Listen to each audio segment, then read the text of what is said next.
सबक, अगले चैप्टर का टाइटल। राहुल बोला, 1 मिनट अभी, कहीं तूने और चाचू ने?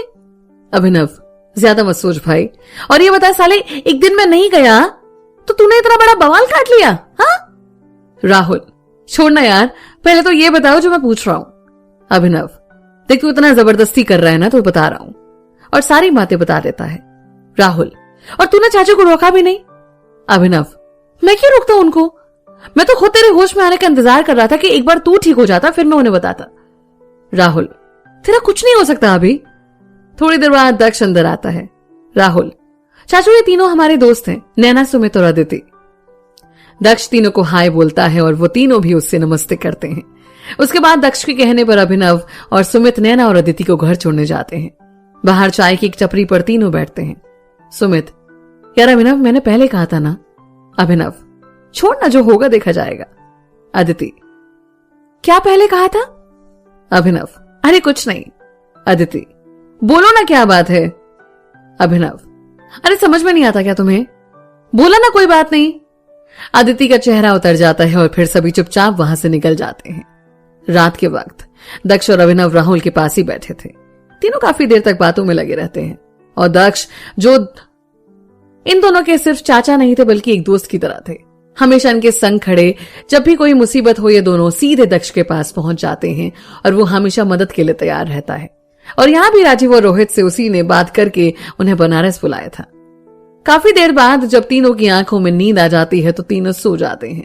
वहीं अदिति चुपचाप अपने कमरे में लेटी थी और अभिनव की डांट की वजह से उसकी आंखों से आंसू बह रहे थे। ऊपर से उसके बाद उसका कोई फोन भी नहीं आया था तो उसको और भी ज्यादा बुरा लग रहा था। अगले दिन दोपहर के वक्त राहुल को डिस्चार्ज कर देते हैं और दक्ष और अभिनव उसे घर ले आते हैं। उसी वक्त सुमित, नैना और अदिति आते हैं। सभी काफी देर तक एक साथ बैठकर बातों में लगे रहते हैं, पर अभिनव अदिति से बात नहीं करता और ये बात अदिति को तकलीफ पहुंचा रही थी। शाम तक सभी साथ बैठे होते हैं। फिर सुमित, नैना और अदिति राहुल से कल मिलने का कहकर अपने घर के लिए निकल जाते हैं और अभिनव भी सबको रिसीव करने स्टेशन के लिए निकल जाता है। अदिति आज को ज्यादा ही उदास थी और वजह भी साफ थी, पर वहां दक्ष होने की वजह से वो बात भी नहीं कर सकती थी। और फिर जब वो अभिनव को फोन करती है तो वो फोन भी पिक नहीं करता। रात के वक्त रोहित बोला, यहां भी आकर तू अपनी हरकतों से बाज नहीं आया ना? अभिनव सर झुकाकर खड़ा था। राहुल, चाचू इसमें हमारी कोई गलती नहीं थी। रोहित, राहुल बता क्या बात थी? ना सच्चाई बता रहे हो और फिर कह रहे हो कि गलती भी नहीं थी। दक्ष, भाई आप चिंता मत करिए, सब ठीक हो जाना है। रोहित, दक्ष तुमने इसे सर पर चढ़ा रखा है।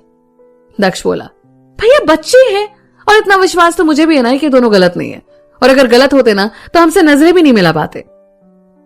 रोहित, दक्ष कल तो पता चल ही जाएगा, और तुम भी इनके जैसे बन गए हो, तुम्हें तो होशियारी से काम लेना था ना। दक्ष, भैया कोई बात नहीं, सब ठीक है, आराम कीजिए, आप थक गए होगे। फिर राजीव, रोहित और दक्ष की तीनों सोने चले जाते हैं। इधर संजना और प्रिया दोनों राहुल के पास बैठे होते हैं।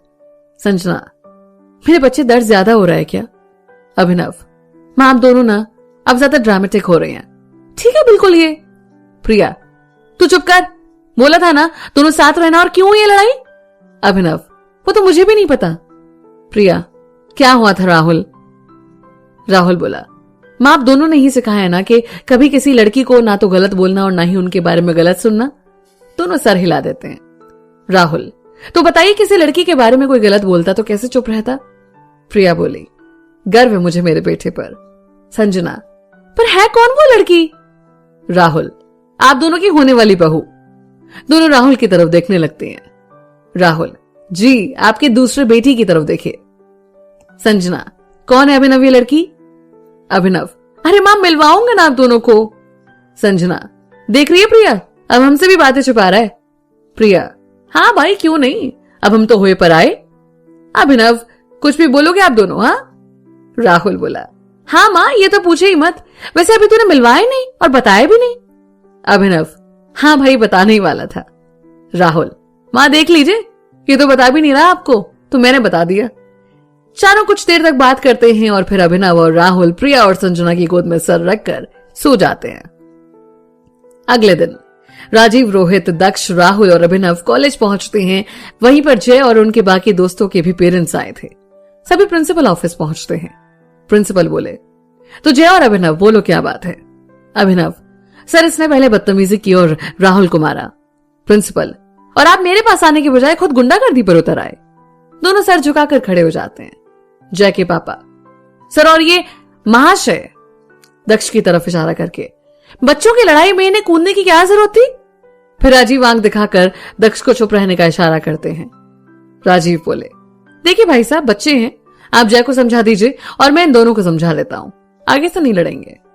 प्रिंसिपल, यही अच्छा भी रहेगा क्योंकि हमारे कॉलेज में आज तक पुलिस नहीं आई है और ना मैं चाहता हूं, और एक बात, कुछ दिन के लिए सभी कॉलेज से रेस्ट्रिकेट रहेंगे। जय के पापा बोले, ऐसे कैसे छोड़ दे इन्हें, इतनी बुरी तरह से मारा है मेरे बेटे को, इन्हें तो सबक सिखाकर रहूंगा मैं। दक्ष प्रिंसिपल की तरफ मुड़कर, सर आपको अपने कॉलेज की रेपुटेशन की पड़ी है ना, तो यकीन मानिए उसको कोई आंच नहीं आने देंगे। और फिर जय के पापा की तरफ मुड़कर, और भाई रही बात तेरी तो सुन, जो करना है और जहां का अप्रोच लगाने लगा ले, और अपने चूजे को बचा कर देख। जय के पापा, तूने खुद को समझ के रखा है, तुम में से कोई बनारस से वापस नहीं जा पाएगा। दक्ष बोला, ठीक है, चल इस मामले को यहीं बंद करते हैं और चलते हैं, देखते हैं तुझमें कितनी जान है। जय के पापा, तुझे और तेरे पूरे खानदान को यहीं गाड़ दूंगा। रोहित, सुनिए भाई साहब, आप अपनी लिमिट क्रॉस कर रहे हैं और बात बढ़ा रहे हैं, इससे कुछ फायदा नहीं होगा, तो अच्छा ये रहेगा कि हम अपने बच्चों को समझाकर इस मामले को यहीं पर खत्म कर दें। प्रिंसिपल बोले, मिस्टर दक्ष, पहले आप बाहर जाइए। दक्ष, पर फिर राजीव उसे आंख दिखाकर बाहर जाने को कहता है और दक्ष वहां से चला जाता है। जय के पापा बोले, इसे तो मैं बताऊंगा।